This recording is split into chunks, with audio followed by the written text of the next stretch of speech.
Back here on the show, and Coach, Saturday afternoon you had the big showdown with McNeese State. They came in real hot, winning 7 in a row. They had the best record in the Southland Conference. They were the only undefeated team in conference play, but I guess fortunate knowing that their last conference loss was right here at home, and you had them here at home, even though they had an extended kind of break to get ready for you. Yeah, and their non-conference schedule was very tough too. They only had 4 losses on the year. The defending national champion Texas A&M, the current #1 in Baylor, and then LSU and UCLA. So we knew that they were going to be a tough test for us coming in, and it was going to be a tall order to be able to get it done. But we were fortunate enough to sustain enough blows and play for 50 minutes and get out of here with a win. And another thing about McNeese State, sometimes champions may lose players here or there to graduation or whatever, but kind of a mirror image of this group. A lot of juniors and seniors, they were all back from last year as well. Yeah, I really wish they graduate, to be honest with you. But they're a great team. They're the marquee team in the league, and we're trying to get to that point. But we're still growing our program, and they do a great job on their on their game planning, their scheming, and we knew it was just going to be a battle for however long it took here on Saturday. One thing that you flipped the script a little bit Saturday is your team got off to a good start in the first half and able to kind of carry the play a little bit.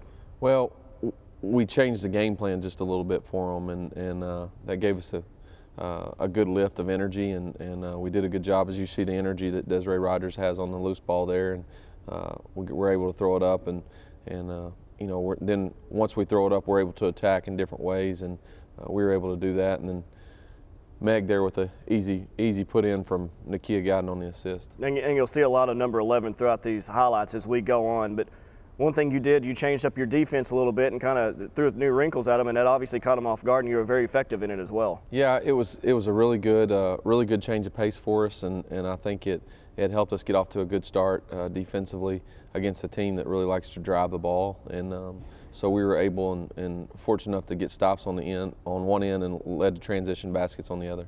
Your team, obviously the Baggett twins leading McNeese State, Ashley and Caitlin. I believe that was Ashley right there with a shot in the lane to go down, but you're able to kind of contain them a little bit in the first half, and you really did a good job on them everywhere but outside the arc, where they just have so much range. It's hard to guard them, isn't it? Well, as you see when we get in these highlights, these are deep balls that they're shooting, and they get deeper and deeper the later the game goes, because that's what they were forced to do. But they're able to get those things going, and we're kind of pounding it inside on them, and they're doing a good job of getting open and shaking loose and knocking down open shots. Well, for the first time in 5 games, you were up at half 25-24, and there's senior Destiny Rogers knocking down a 3 from outside to kind of get the second half off to a good start as well.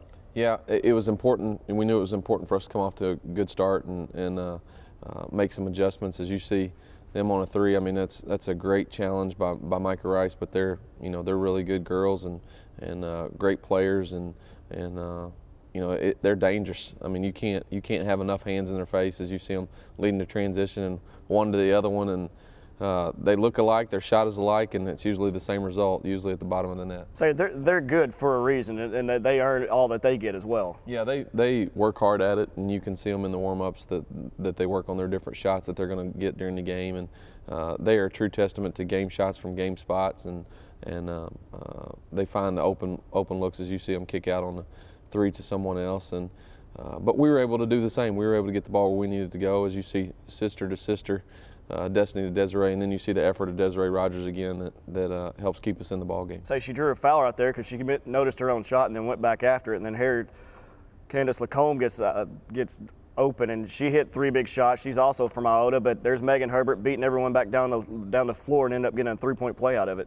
Yeah, they hit a big shot right there, and then they tried to get in the press, and we were able to get the ball out quick, which is what we want to do, and able to get a look there. But you see a deep 3, literally in practice we call that a birthday shot. If it's one of the girls' birthday and time allows, we'll let everybody from the team shoot from that spot on the floor, and if they hit it, we don't practice that day. So, and it looked like a pretty routine shot for them. So. We were fortunate enough to stay in the ball game. We had to foul late. They make both free throws, and we had a play call on to try and get Micah a look, and she was able to get one. And as you'll see on the highlight, I'm sure coming up, it's a shot that goes down, and we were happy to have it. We'll say we're getting accustomed to seeing number 2 out beyond the arc hit big shots as the clock winds down, and here we go again with 4 seconds left. We're all tied 53-53, and the fun's just beginning here in the Ferris Center.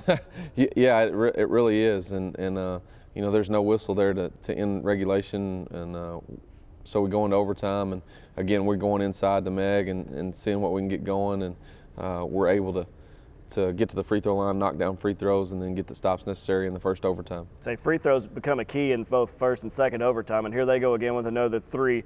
She's from Iota too, so you know all three of them, the Baggett twins and her, kind of grew up playing together, and that's probably why they have such good chemistry. Right. I mean, and you know, they're 43-0 in their high school career, and they come down, they know where each other is, and there's a great block by Desiree Rogers. Great play, great energy play, and pretty focused. And they're knocking down threes, and we're knocking down free throws. So it almost turned into a game of threes versus twos. It really did. And as long as we were making our free throws, you know, we were gonna have a shot. And you see Nakia missed the first of a two-shot foul, and was able to step back up and knock down the second one. And you know, again, it keeps us in the ball game. It's a tight ball game, and here they had a chance to win at the end of the first overtime and missed those two shots right there from point-blank range, and almost a mirror image of last year from the same spot, really. Well, we had to get stops at the end of regulation, at the end of the first overtime, to have a chance to win it, and we were able to do so, and we were fortunate enough to be in the second overtime. It was really going to be a sad deal. You see Nay I thought she might have gotten fouled on there, but it was a great pull-up jumper that she had that was big for us, and I mean, look. Off the dribble, step back, and I mean, you can just chalk it up, makes it 63-63. They just wouldn't go away. We led basically the whole game, so it was going to be unfortunate if we couldn't close the deal out. And you know, we take the three-point lead, but they're able to get in there and drive it in, and we get it in and go down the other end and knock down free throws, and here they come with three-point shots again, and we were just able to chase down loose balls and close it out, knock down free throws when we had to have them, and able to pull it out. So Destiny goes to the line and gives you a team a 4-point lead, and that was big because then it made a two-possession game. That she hits the shot right there, but it's still odd right now, and you're able to inbound the basketball. And something they did not do was foul right away. You get the ball to Megan Herbert, which is probably exactly where you want it in this situation as the time's winding down. Yeah, we threw a little wrinkle at them. They pressed, they face guarded with the safety, and so we ran out of bounds and threw it across the baseline and stepped back in, and I think it confused them for just a split second, which turns out that it was a game of split seconds. So we were able to you know, close it out. I don't normally foul in this situation. We're up 3. But the way that they're shooting the threes and the challenge, I didn't want them to get them off. So, you know, they were able to knock down the first shot, and then they were going to try and miss the second. A testament to how good they are. She knocks down the second one, and we had to get the ball in with basically a second left and close the thing out, and we were able to do so. Then you're able to find your point guard and put the finishing touches on a 71-70 double overtime win. It took overtime last year here to knock them off. This year it took double overtime, but however long it takes, 40, 50 minutes, you'll take it and knock off the undefeated Cowgirls from McNeese State, tie them in the standings, and end up right now with a tie break, 6-1. You're 16-4 overall, 5-game winning streak, and you finished off this homestand 3-0. It's a great week to be a Sugar Bear, wasn't it? Yeah, it was a really cool environment. As you see the highlights close out with the shot of the fans, and I guess there's 2,300. We're leading our conference in attendance by a pretty good margin, and the environment here that's been created is gotten outstanding, but we just need to continue to grow it. And but it was good to get 2 wins this week. It's good to be at least tied for the lead in the conference. It was good to beat McNeese, but now we have to shift immediately to Northwestern. You do have to shift to Northwestern, but Southland ought to be proud of the level of women's basketball that was played in here on Saturday afternoon, and a showcase of its top 2 teams. I think so too, and I think the NCAA tournament committee was watching that game in foreshadowing of 2 teams that could be possibly competing for the NCAA tournament. McNeese obviously being the leader with that, having done that last year, and we're just trying to get in the conference tournament. and so I think that it was a good showcase of our level of basketball and a very competitive game, and again, one of the best college basketball games I've ever been a part of. It was obviously a great atmosphere, one of the greatest games in Sugar Bear's history here at the Fair Center, a 71-70 double overtime win. You took care of McNeese, and now you mentioned we go back on the road for 2 games this week and get to open up another arena next Saturday, but we'll talk about that more when we get back right here on the Central Arkansas Sugar Bear Basketball Report.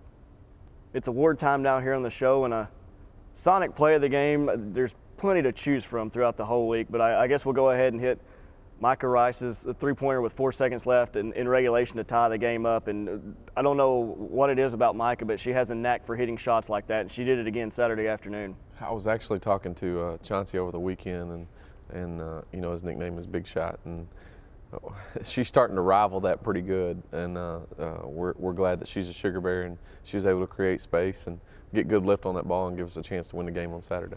AT&T Player of the Week, again, many choices, but I guess we'll go with the reigning Conference Player of the Year, Megan Herbert. She had a phenomenal week, and you know, her effort on, she played, I had 3 players play 50 minutes on Saturday, and she was one of them, and I think she's pretty tired and sore from it because she's the one that gets banged on, and so again, I'm happy to have her as well. Log Cabin Stat of the Week, Destiny Rogers. You talk about one of those players playing 50 minutes. The senior point guard from Camden played 50 minutes Saturday afternoon, 1 turnover leading this team. Well, and they face guarded her the entire game. They tried not to give her a catch. So the things that she was asked to do in handling the ball, and you know, along with Nakia Guyton sharing that tall order, they both did a great job. But to only turn it over 1 time and be the point guard in 50 minutes is pretty special. And the Sugar Bears took care of the basketball and ended up with that win, 71-70. Man, you know, he called the play, and I was coming off the ball screen, and he just said, you know, you're going to have to shoot it. So I tried to get a little separation. I was able to get a good look at it and knock it down, so it worked out well for us. I mean, it feels really good because, you know, we feel like, you know, they kind of disrespect us a little bit, expecting to come in here and get a win for sure. You know, we just wanted to, you know, prove ourselves to them as well as everyone else in the conference, so it's real big for the program. You can't just be excited about one play, and you can't dwell if you do bad. You have to go to the next play every time when you play a team like that, or they're going to come right back and do something on you, so you have to just be prepared and get back and play defense. I happen to have really big conference tournament last year, but our team is like, we have a lot of weapons, like you never know who's going to step up, but I just try to play my hardest every night, and like I said last year, you got to play with Herbert, Megan Herbert. It's such an emotional win because, you know, everything that happened last year with the conference tournament and, you know, losing to them down there, it was just really hard, and then coming back here, we were like, okay, we get the first shot and we cannot let this opportunity slip away.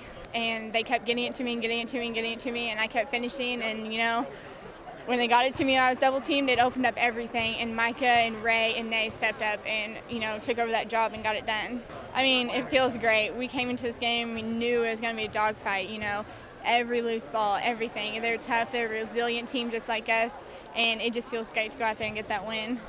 So you went 3-0 here in this homestand, and now you hit the road for 2 games. A Southland Conference TV game Wednesday night in Natchitoches, Louisiana against Northwestern State. You handle them here at home, but they've obviously gotten healthy and playing a little bit better brand of basketball since we saw them last. Yeah, they were pretty banged up last time that they came in here, and I know that they'll be trying to set the record straight when we go down there, and it's always a grind. She does a great job, and so they'll have some wrinkles for us, and obviously the travel and missing the class is not something our kids love to do. So we'll have to adjust as the game flows and hopefully be able to steal one on the road to start out with. Well, I know one thing you'll be concerned about, I'm sure, is coming out slow or having a letdown a little bit after such emotion and energy that was left in here on Saturday. Well, and I'm worried about that every time we play, and Wednesday will be no different, so we need to get off to a good start and trying to figure out whether to practice here and then go or go ahead and go down there and then practice down there is usually the riddle that starts off our trip. So our staff will you know, decide that today, and then we'll leave tomorrow at some point. And then you hit the road next Saturday afternoon to take on a reeling Texas Arlington team, but they're going to have plenty to play for. They're opening up a new house next week when the Sugar Bears are in town. Yeah, again, the schedule. I mean, we couldn't catch things, you know, in a worse situation. And I'm familiar with Texas Arlington, having been there on the men's side, and my brother having played there. So they'll be gunning for us, but that's the way it's going to be from here on out for us. So 7 o'clock game Wednesday night from Prather Coliseum in Natchitoches, Louisiana, and then 2 o'clock on Saturday afternoon in Arlington, Texas. Both games will be heard live on the Bear 91.3. That'll wrap it up. It was a good week for the Sugar Bears. They went 2-0, and now they hit the road for 2 games. For head coach Matt Dingle, my name's Steve Owens, and we'll see you again next week on the Central Arkansas Sugar Bear Basketball Report.